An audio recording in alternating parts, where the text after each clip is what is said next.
A compiler is about taking text in one format, converting it into some sort of structure, and then converting it into some other format. For example, let's take this sentence. A native English speaker intuitively understands the structure of this sentence.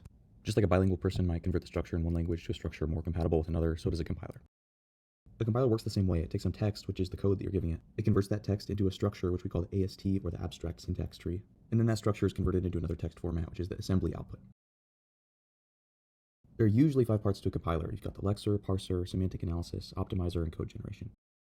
The lexer takes in a source code as a string and converts it into something called tokens. The lexer will usually tell the parser, okay, here's a string, or here's an identifier or variable name, or here's a number, just broad categories. The parser then turns that list of tokens into the AST structure that we talked about earlier.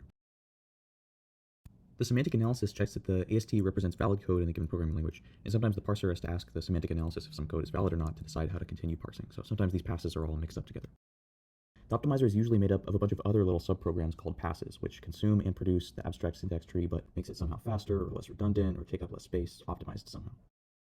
Code generation then converts the AST into the target format. So for example, a C compiler might turn the AST representing C code into assembly.